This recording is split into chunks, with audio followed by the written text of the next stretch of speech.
and welcome to Talking Shop. We're here in my open shop, which has been crazy busy, and it's been a lot of fun today. You're watching us here on The Experience, and Talking Shop is where you want to come to find out what's coming out this week in comic books that you want to have for your pull box, so you can call your local comic shop using the information you can find on comicshoplocator.com and add it to your list so that you don't miss anything that's really cool. It's coming out this week.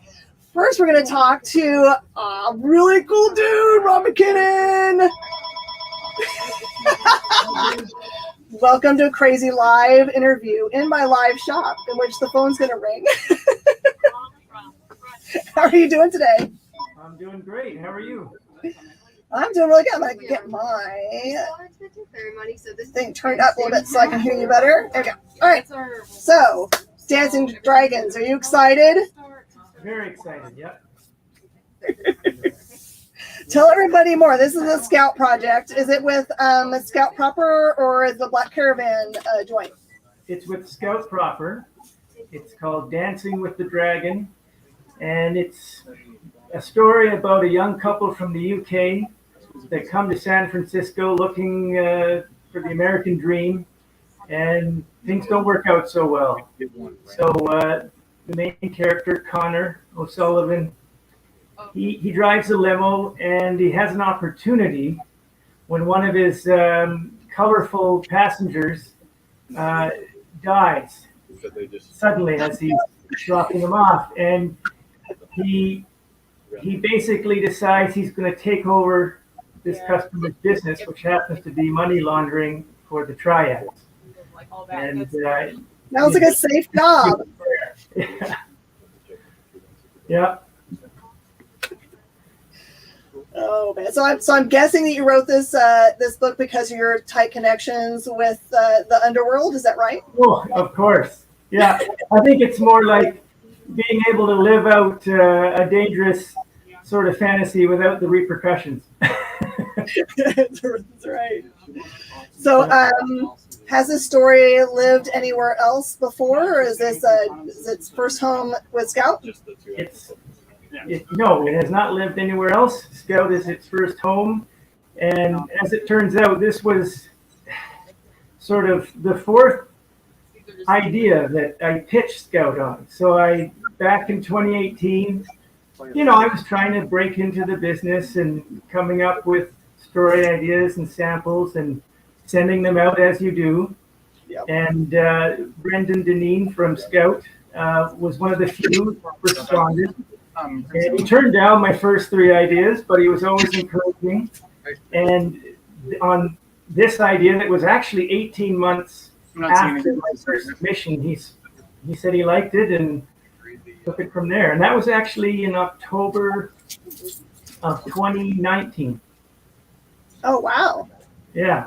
So how long did it take to finish the first story arc for you? Was it really fast because there was not a lot of the distractions? Well, actually, it would have gone quicker, but my artist, Luca Casalanguida, who's from Italy, he's quite popular, has quite a few projects on the go. So I actually had to wait 9 months before I could even get him to get started. So, there was a bit of a journey there. Took better part of a year, but we made it, and now it's out in the world. Sometimes it's worth it to hold out for the right artist. I think you did the right thing. Definitely. I'd actually worked with him once before, so I knew what he could do, and I love his stuff. So, So did you approach him for this project, or was it a matchmaking that Scout put together? Well, good story. So when I pitched this idea to Scout, again, it was the fourth time around, and I just pitched the idea. It was literally a couple of paragraphs, no art. And they liked it.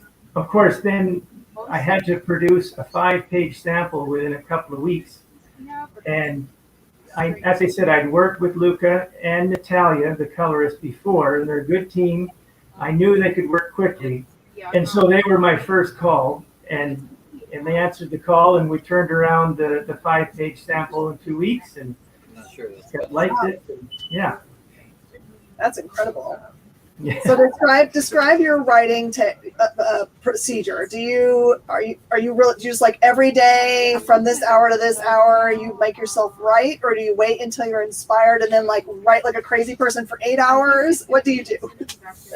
Probably the latter. I'd love to write every day. I do still have a day job, so Monday to Friday, 8 to 5. I'm usually busy, but on the weekends, sometimes I have to be disciplined, and I have to say, okay, Saturday and Sunday, I'm writing, or I'm working with the artist doing edits. So, I have to really block out my time.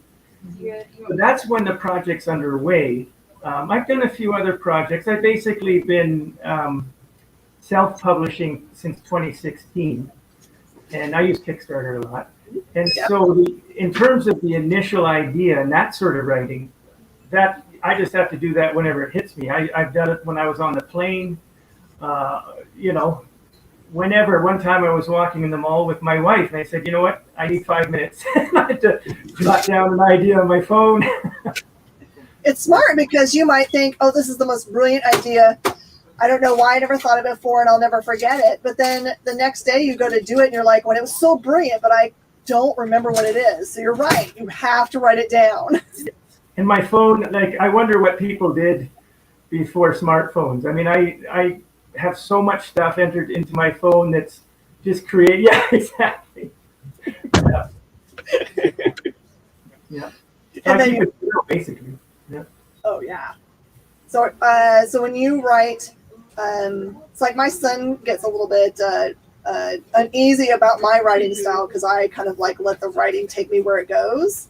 And he's like, you got to have a central conflict. You got to map out where you're going. And I know that's the way you're supposed to do it. But my best writing comes from like, I didn't see that coming, but wow, that character took me there and I'm happy. What do you find yourself doing? A little bit of both. I have to have that first idea.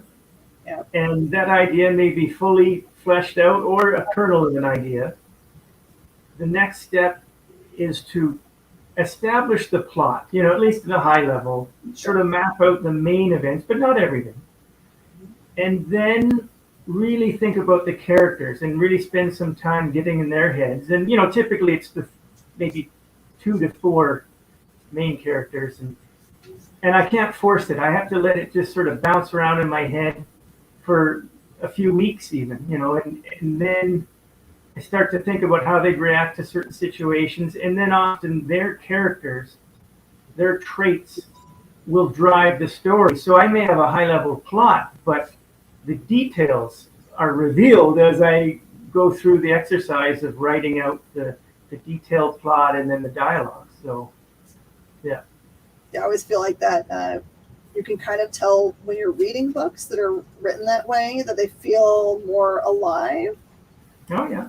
Because if you have, like, where you're going, there's not a lot of breathing room for your characters. Yeah, and I think in order for the characters to really come alive, you almost have to treat them like real people and be prepared for them to surprise you and take you in different directions. And by the end of the series, you feel like you know these people. They're your friends or your enemies. Either way. Yeah. So what percentage of your writing for characters do you feel like you pull from your real life experiences? In this particular series, I would say a little bit. Almost, I hate this is going to sound sappy, but almost every female character I write has a little bit of my wife in her. I guess you write what you know, and I like to take certain traits that she has and maybe exaggerate them or whatever works for the character. Mm-hmm. She has a lot of inner strength, and that's good for strong characters. And for Connor,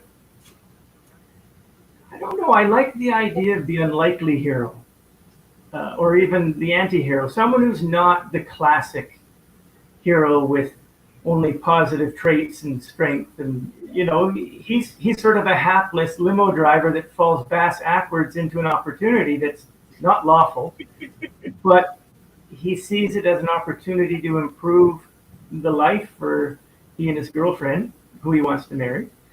And he kind of takes it from there, and he stumbles and makes mistakes, but she's there to help him. And she's reluctant in the beginning, but then she stands by him. And in the end, she's actually instrumental to kind of saving his ass. I don't want to give away too much, so. No, that's perfect. It sounds like they make a team instead of him, because sometimes you end up with characters that the one guy is the important guy, and then everybody else is. I like it better when they're like the people that are in their lives are integral to what's going on. Yeah.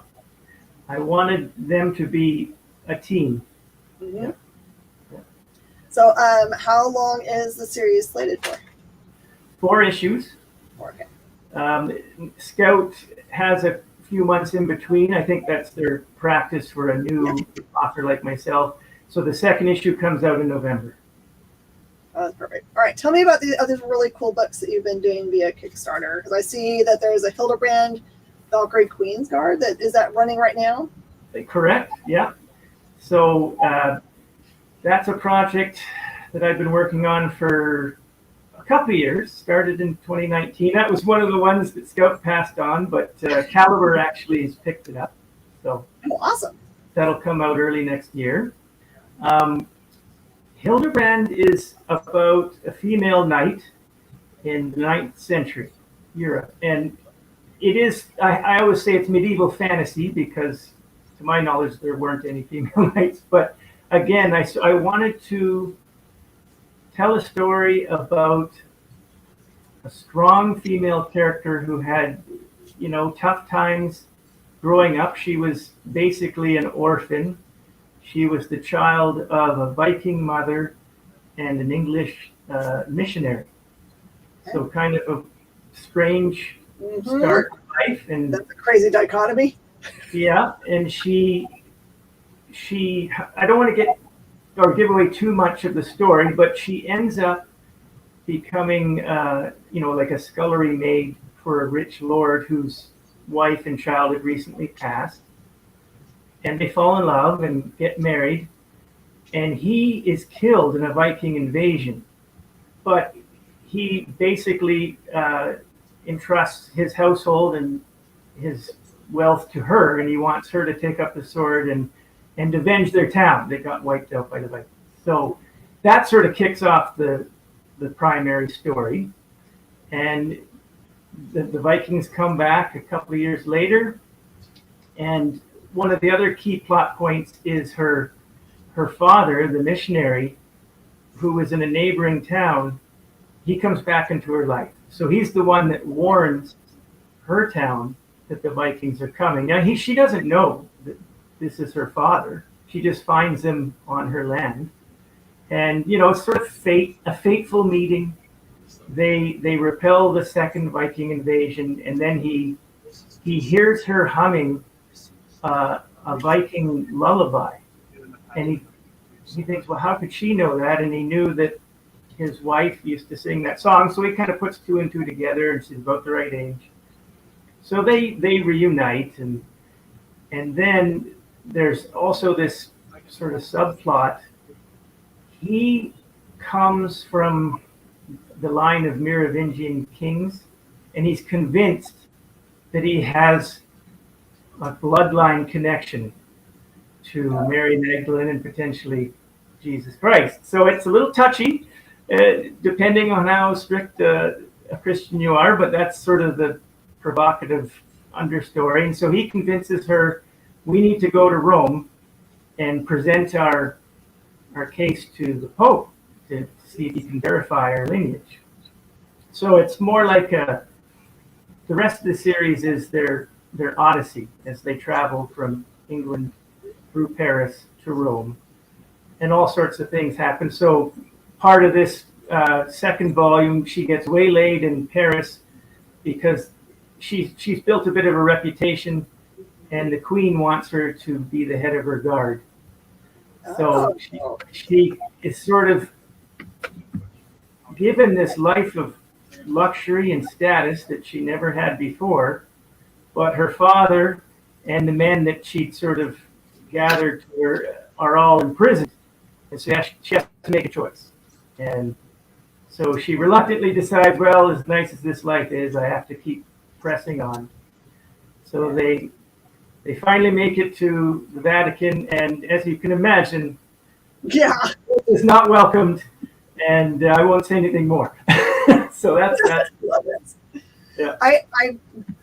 I love taking historical things and just be kind of like almost what ifing it. Yeah. Like, there's rumors about this. What if? The whole run. Yeah. Gotcha. And How much, you know, how much, a big how much fan of research did you have to do? so, How much historical research did you have to do into the Vikings, for example, and knighthood and all those things? quite a bit. Well, the more research I did, the more I realized I had to bend the rules. So I love historical fiction. I love medieval times. I actually have a DVD series from the History Channel. It's quite good, and it goes through the Dark Ages. You know, I've read a fair amount. I like authors like Bernard Cornwell, who's done a bunch of series in that time period. So there's some research. There's, you know, I'm borrowing a little bit from some of the movies and TV series I've seen. But again, I like to think that my story is unique. And as you said, it's a what if. And just taking a really interesting character and seeing where she'd take that journey. So for that series, what you have in your mind, do you think it's gonna? This is probably not the last chapter. Do you think? No, this would be the end of the first story arc. Okay. And so, yeah, she and her father get to the Vatican. Things don't go so well, but there is another group that has been waiting for her. Oh, Emphasized, and so that can kick off a whole other story arc. oh yeah. I can imagine who the group might be. I don't want to ruin it, so it'll probably come out later, probably next year. Oh, perfect. So, so you've done obviously at least one very successful Kickstarter. What do you think is the key to doing it correctly? It took me a while. I've done. I think this is my 9th, maybe even my 10th. I usually do one every 6 months, and in the beginning, I don't know if you can see my shirt, but my first one was Deborah Daring, which again was a bit of a spoof on my wife. Her name's Deb. And, the inspiration was, what if my wife was this kick-ass private investigator? And that was the idea, and it just sort of grew from there. And so that ended up being a 7-issue series, and I've published a hardcover graphic novel. And so each campaign got a little bit more successful, and you start off with your friends and family, and you gradually build an audience, and you have to do a lot of work on social media, build your mailing list. And then, the quality of my books got better. The writing got better, and, it's organic. I find if you try and rush it, I don't think there is any magic bullet. There's no quick and easy solution. And because I haven't, this is my first professional credit is with Dancing with the Dragon. You kind of have to do it independently with just building a following on social media, and hopefully they like your work and tell their friends, and it grows from there. So, yeah. Oh yeah. So this one, I think I should have memorized the dates, but it ends sometime in September. Is that correct? September 18th. Yeah. 18th. I was going to guess the 16th. I wasn't trusting my brain. Yeah, I usually do them for a month, so yeah, it's run from August 18th, and it'll finish September 18th. Do you have any other pitches out with Scout that are in play? I have one that's in play, so it's for the all ages division, Scoot. Scoot! Yeah. You hang out with Rich Rivera then. Yeah. And so that came about when I finished Dancing with the Dragon. My editor, Andrea Molinari, said, "So, do you have any more ideas?" And I always have ideas, and we talked about a few. And then he told me about Scoot. I actually didn't know about Scoot. And he said, "Do you have any ideas that are good for kids?" And I said, "Well, yeah, I might have one." And I'd already done a sort of 5-page sample. And so Carmen Courageous is a little bit similar to Deborah Daring, but more, well, obviously all ages and a little bit more fun and lighthearted. But yeah, she's a private investigator. She also served in the Army. I always feel like I have to give my characters some credibility. Like, yeah, and she goes up against sort of a big bad military manufacturing company that makes drones, and that's all I'll say.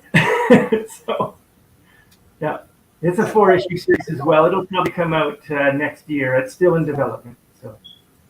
Oh man, that's awesome. Okay, so when I was flicking through your feed, I kept on seeing Vigilante Comics. Is that what you do your independent stuff under as a banner? Yeah. So on Kickstarter, and I have a website, and basically any ideas that I just self-publish, it's under Vigilante Comics. Mm-hmm. So what do you feel like the kind of like the weird slowdown and bizarreness of the last 2 years, has that changed your writing style or how much time you have to do it? Yes and no. I would say in the beginning, I would say the first year of COVID, things slowed down in my day job quite a bit. So it gave me more time to write. And I guess in a weird way, maybe it was a blessing, because I don't mind admitting that, I needed to hone my craft. My editor, Andrea, helped me a lot. And so we really refined the script and tightened it up. And so that was good. I would say since March, my day job's been very busy.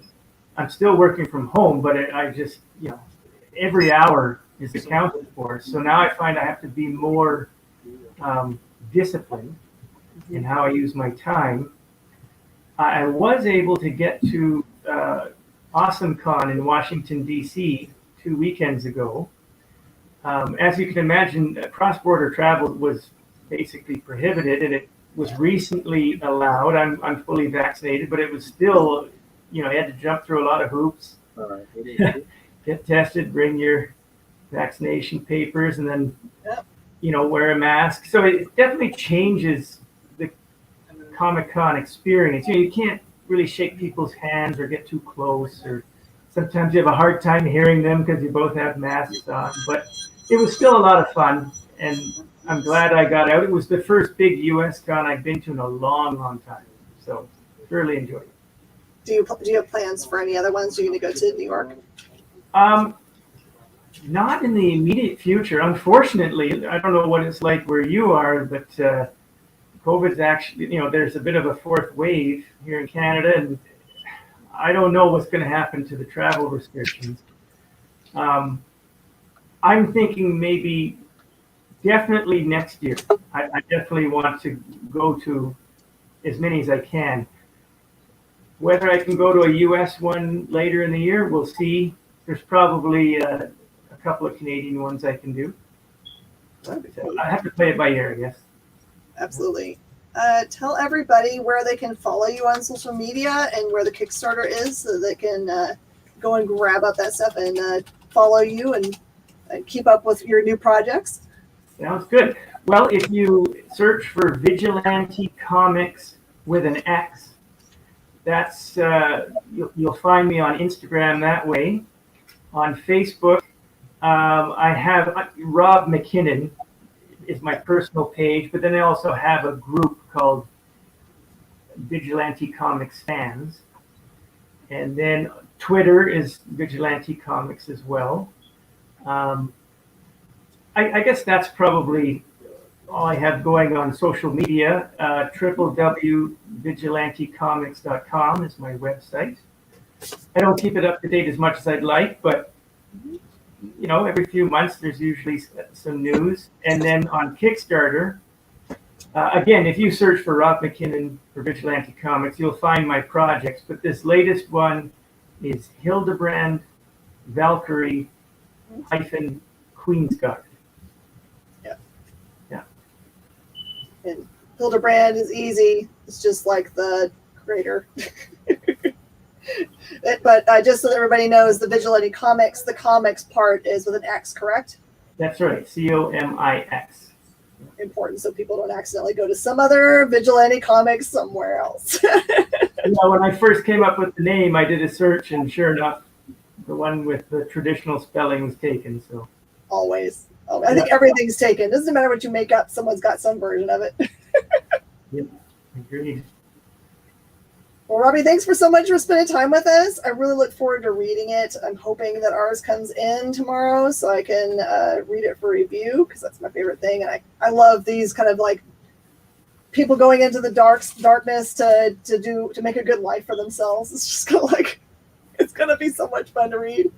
Thank you so much for joining us. Everybody out there in the experience, please wait. Don't go anywhere, because we've got an amazing interview coming up. Next, we've got two big ones today. Rodney Barnes is coming up after the break.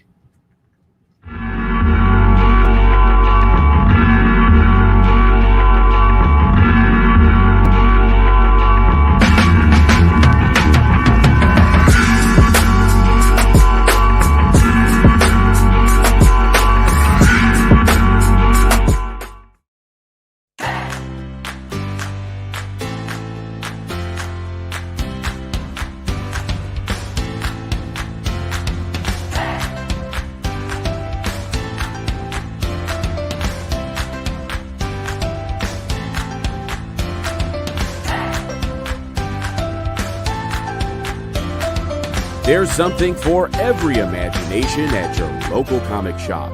Visit ComicShopLocator.com to find a store near you.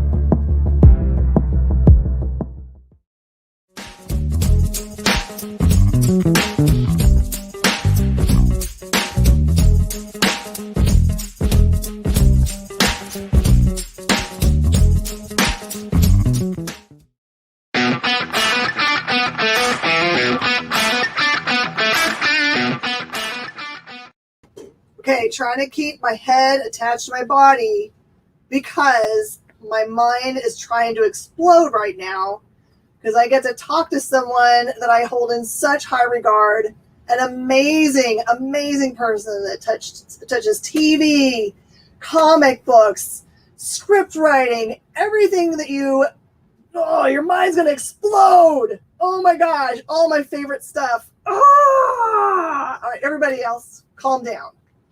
Settle down. I'm just kidding. Everyone get all hyped up. It's Rodney Barnes. Hey, there's no way I can live up to that introduction. You know what? Every once in a while when I go and do my research before an interview, I think to myself, this is going to be really special. But I was like, this is probably the first time in an interview I'm going to be super nervous. So I apologize. No need, believe me. No need. Okay, so Peabody Awards. Oh man, I wrote them all down. There's so many. American Film Institute, BET Comedy Awards, NAACP Image Awards, Writer Guilds of America Awards. Are there any awards you have not gotten that you want? Well, awards are subjective, so it's not really, like you're writing in the hopes of getting an award.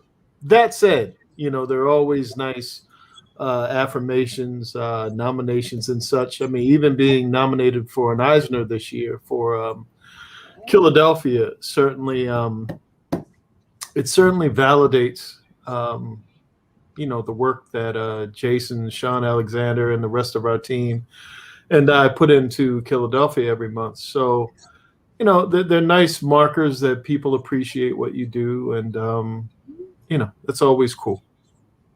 I think the last time I might have seen you is San Diego Comic-Con. Wow, they had those 2 years ago.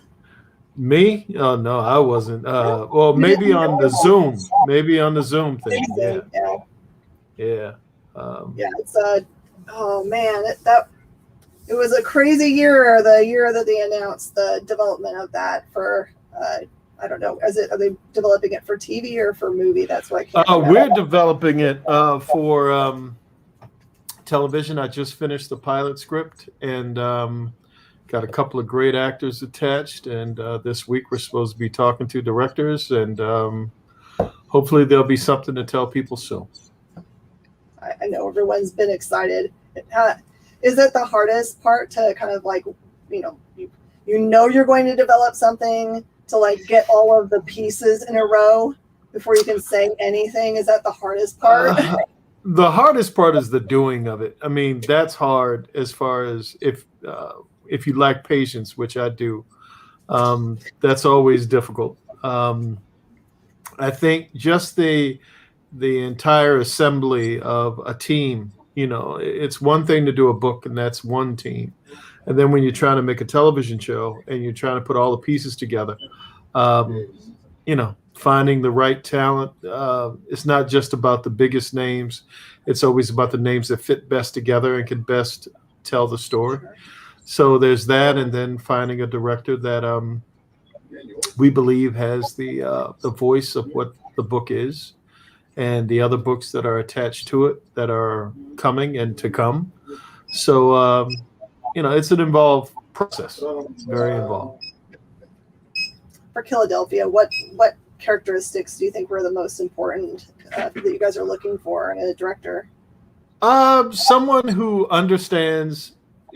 Anytime you try to blend genre with any type of societal stuff, anytime you have politics and a lot of different, for lack of a better word, messaging into a show, there's the heavy-handed way that takes you out of the show, and then there's the way that feels like it's just a garnish onto the main story that's being told.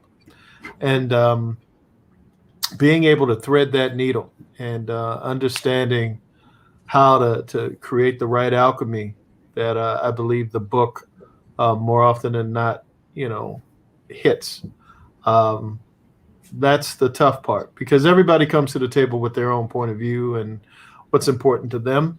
And this is sort of a unique thing. Yeah, it's a soft touch that you have to have, because there's so much stuff out there that has a message that feels too much. Messagey. Yeah. Yes.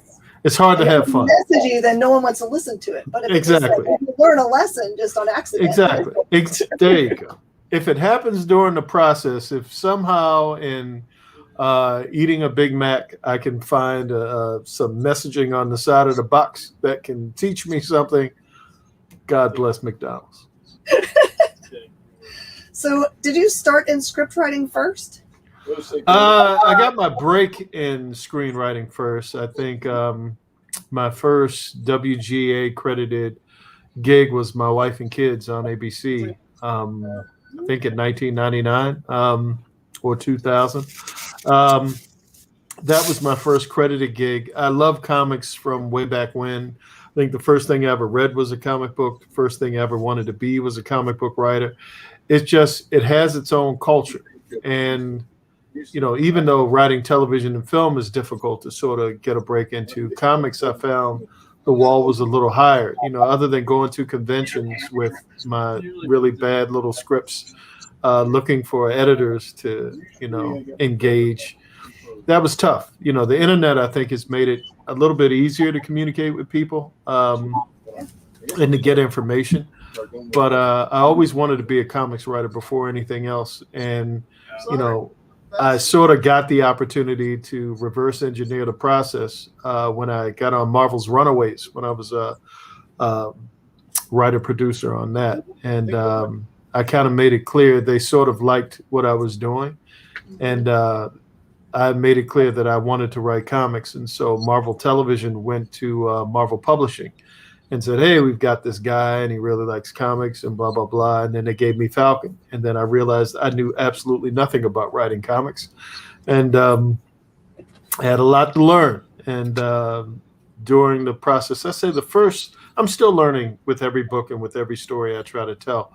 But I think the first 3 books that I wrote, Falcon, Lando, Double or Nothing, and Quincredible for Lion Forge, they sort of were like boot camp for me in figuring out how to work with an artist, how not to say too much, what my actual voice in comics would be, what my process would be.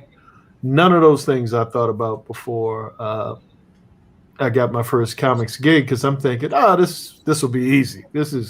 It's nowhere near as many words as a TV show, and cut to, it was actually pretty challenging. So, yeah, that's sort of how it started. What do you see are the biggest differences between screenwriting and script writing for comics? In screenwriting, you have actors that voice the characters and make them their own. And, in comics, you have an artist who can interpret the words, but still, I think the marriage between artists and writers has to be a lot more intimate, because, making that voice pop. And if you have characters from the big 2 that have distinguished legacies, you have to honor that as well, because the audience already has a preconceived idea of how those characters talk, walk, act, behave, whatever. So, while you're trying to do something new, you still have to sort of take into consideration the legacy that these characters have had. So it's a tightrope. I think for me, doing a lot more independent comics now, still, I got a couple Star Wars books, and the stuff I do for Dynamite has a legacy attached to it. But the independent comics, I can sort of dictate a lot of that because it's new. Like with Philadelphia, or the Philadelphia spinoff that's coming in October, I sort of craft, along with Jason and the other artists that we work with, we sort of come up with that ourselves. But yeah. So I wanted to talk a little bit about Quincredible.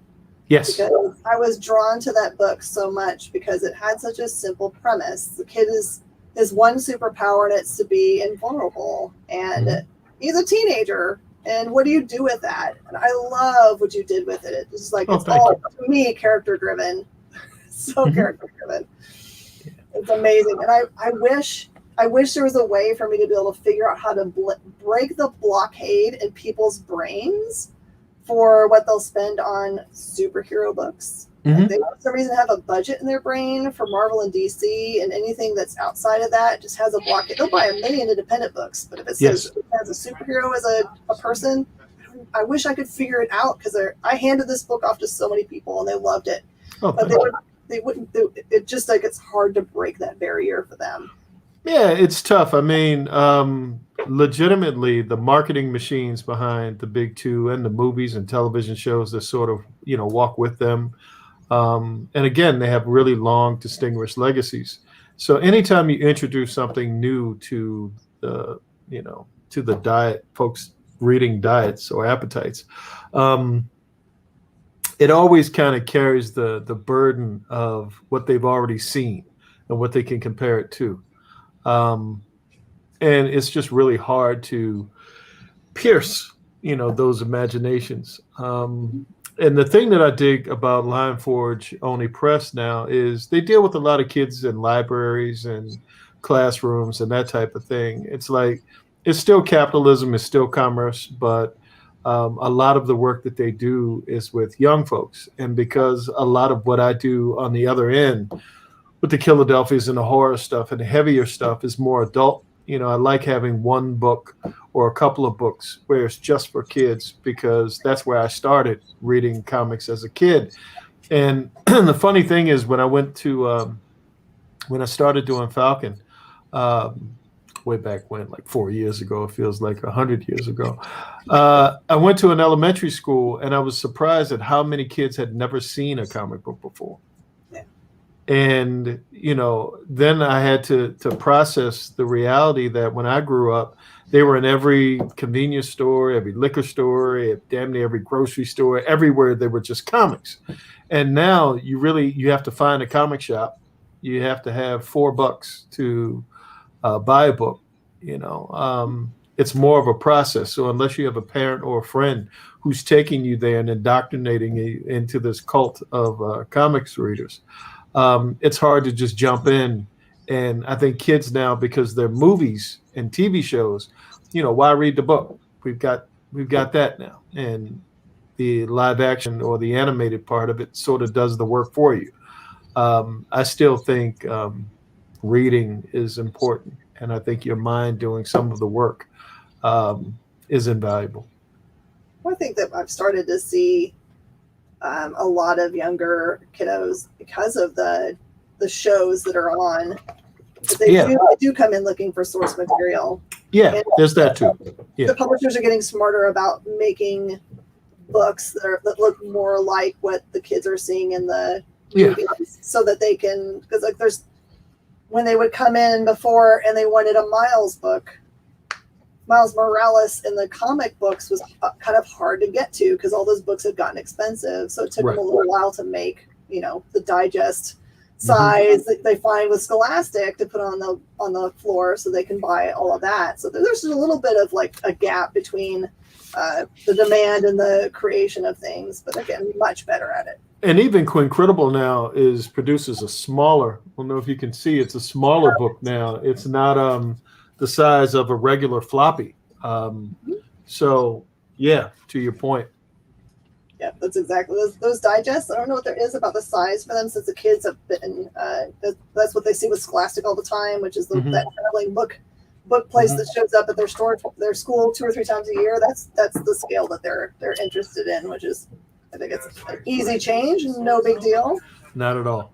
So what you have coming out this week is pretty cool. You got the Army of Darkness 1970 Witch, 1975. What is special about 1975 and related to Army of Darkness? How do you marry those two things together? Does it get really groovy? Not really. I think is it 1979 or I think it's 1970. I think it's a 9. It's a 9. I can't write. It's all right. It's okay. It's okay. I can't see, so it's. I'm only going off of what I think I've seen. I guess for me, the thing is, you're welcome, Nick. I guess for me, the Army of Darkness is such a challenge for me because it isn't one thing. It's sort of comedy. It's sort of horror. It's sort of this other nebulous thing that if you're looking to make sense of it, you're going to be disappointed. It's not standard storytelling, i.e., like you said a moment ago with Quinn, there's character driven and there's plot driven, and then there's Ash and Army of Darkness driven that has its own lack of rules. It took me a minute, and I think part of the hook for me was the challenge of writing something. It was so different than anything that I've ever written before. I hope people like it. It is much like the films and the books that have come before it. It's a lot of fun. It's just fun. That's the only word. Don't go looking like in Philadelphia, Quincredible and different things. There's meaning, and I'm trying to say something. I'm saying absolutely nothing here. All I'm saying is pick up the book. I hope you enjoy it. It's a lot of wild, crazy, cutting, blood stuff, gore things, stuff. So there you go. Did you add any new characters to the canon? Yeah, I mean, I think, and one of the reasons why they approved the outline was part of it is a parody of the movie The Warriors that I dug back in 1979. Warriors come out and play. So being able to find to be able to put Ash in that canon, there was a sense of, the Warriors had a plot of sorts to it. There was a thing they were trying to accomplish. And if you put Ash in that world and you give him something accomplished that's sort of similar to what the Warriors were trying to accomplish, there is a story that moves forward. Again, the danger in this is trying to make said story make sense in the traditional sense of the word sense. But if you come in just trying to have fun, I liken it to, I was talking to somebody else. It was like, you remember Pee-wee's Playhouse? Yes. Yeah, okay, there you go. And those types of things where things would just pop up and you yelled the magic word and you just had fun. That's sort of what this is. It's a giant bouncy house with blood in it, and cutting up people and jokes. Don't bring pointy objects into the bounty house, please. And No, take off your- exactly. Unless you purposely want to break the bouncy house and have blood spurt up like a Tarantino movie. I would imagine they would charge him an extra amount of insurance to rent one. Probably so. Okay, so you said early on you were influenced by comic books that you read. What is the one that sticks in your mind is the one that made you say, I want to do this? I would say I was a huge Neil Adams fan, and I still am a huge Neil Adams fan, and I'm honored that Neil Adams did a cover for us on Philadelphia for issue number 5.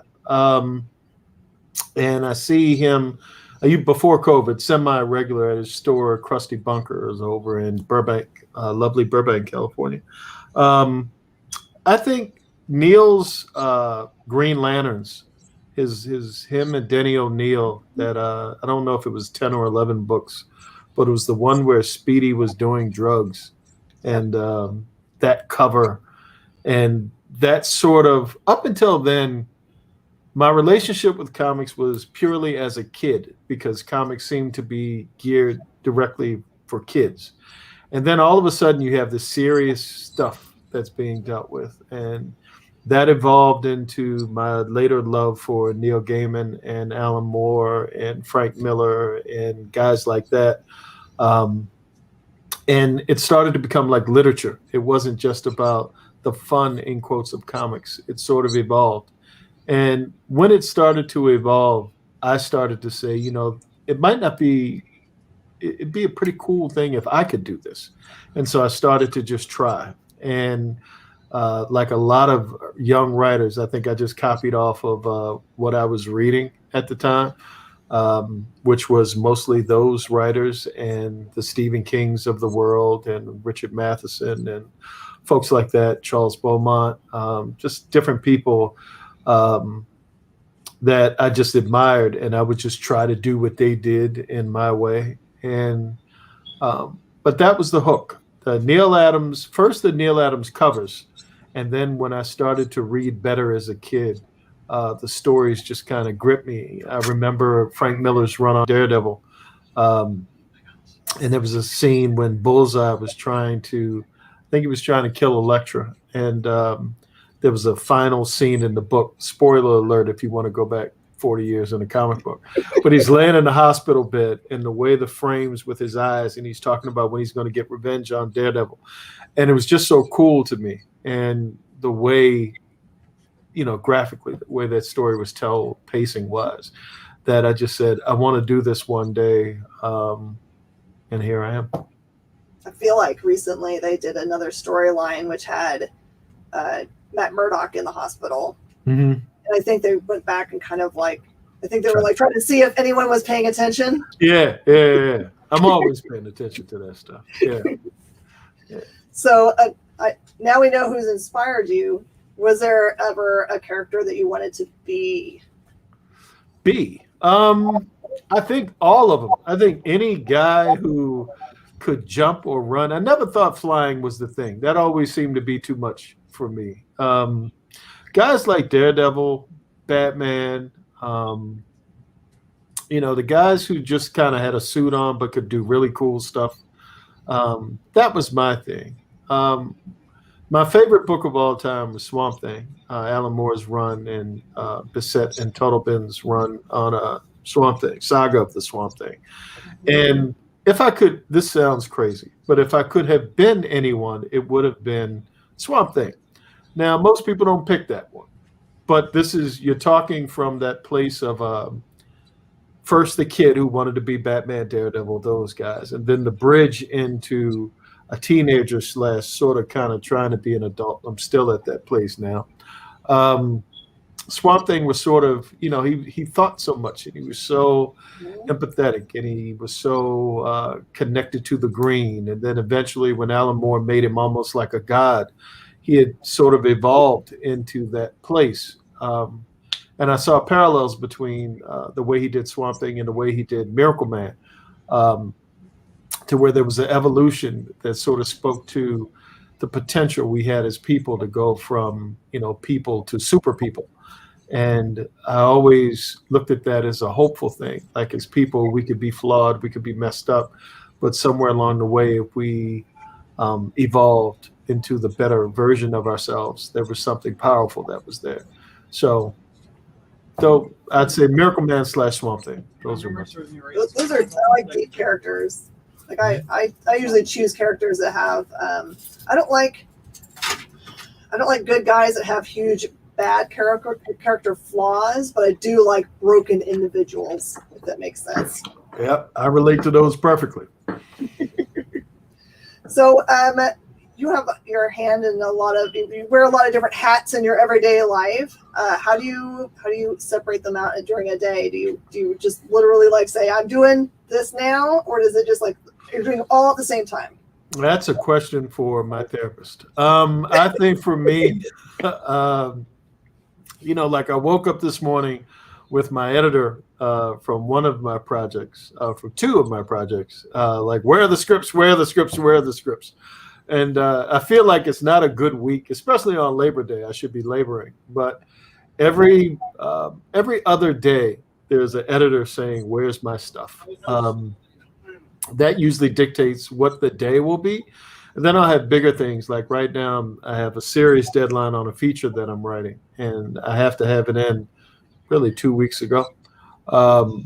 So I'm working today and tomorrow, trying really, really hard to get that done. And I have a pilot that I have to get done before the end of the month. So I try to integrate that in between writing comics and new projects and producing a television show, which I do every day from early in the morning until whenever we're done or whenever my part is done. So it's a lot. So do you have the typical creative person's work day of crack of dawn until your eyes fall out of your head? I do. I think in between, because of my anxiety and because of my oppositional defiance to work, I have to. We need a T-shirt. Defiance. Yeah, I have oppositional defiance to work. I've been diagnosed, and I have an adversarial relationship with the work. So I might be able to get an hour or two in, and then I've got to go watch the Steve Wilkos show. Or I've got to, there's a television in front of me. So there's, whatever distraction I can find for about 20 minutes. Then I feel guilty. Then I go back and work for another hour. Then I repeat the same process. And then if I do it long enough, that dance back and forth, it's 10 or 11 at night. And I may have a third of what I had hoped to get done for the day done. But I'm not ready to kill anybody. I'm not ready to kill myself. On those days where I don't dance that dance and I just try to grind it through, I'm not a happy person. I'm not a good person to be around. It's a maddening process. So, but again, couldn't be more grateful for a guy that moved to LA and lived in his car and was hoping for an opportunity. I have to remind myself when things get really, really tough and tight that it's a blessing to be here. I'm incredibly grateful. And I just want to do good stuff for as long as I possibly can, and then check out quietly while watching Steve Wilkos with a pan pizza personal pan pizza in front of my face, which probably will have been the thing that killed me in the first place. But yeah. I love if you planned it out exactly. Oh yeah. People often ask me about when I'm going to retire, and I said, "Oh no, I just plan on. You'll find me in a corner of my comic shop somewhere sorting comic books, and that's how we'll have gone." That's a beautiful life. My cardiologist said, I mentioned the word retirement. He said, "You're never going to retire," and he said it almost like, ha ha ha, like either he knew I was going to die in a week or two, or there's something about my personality that says I can't stop, because of fear of stopping, which is true. Both are true simultaneously. That is absolutely the thing. Yeah. For anybody that wants to follow your work, do you have any particular social medias that you're more active on? Yeah, at the Rodney Barnes for Instagram and Twitter, RodneyBarnes.com and ZombieLoveStudios.com. Is it only me, Frozen? Can you hear me? Am I frozen? Did I freeze? I'm not frozen to me, so I can't tell. Can you hear me? I am good? Okay, it says I'm good. So I'm going to go with me being good. RodneyBarnes.com, ZombieLoves.com for the websites, and ZombieLoveStudios.com, and at the Rodney Barnes for Twitter and Instagram. Perfect. All right, everybody out there, make sure you get with your local comic shop and at Army of Darkness 1979, not 75, because then they'll be like, what? I don't know what that is. Yeah. Add it and see what craziness. Yes. Add it to your box for sure. Thank you so much, Mr. Barnes. You have no idea. I'm super thankful to be able to talk to you. I feel like I've had a really blessed day. I really appreciate you taking the time out to talk to me on a Labor Day, and thank you. Thank you so much. Everybody stick around.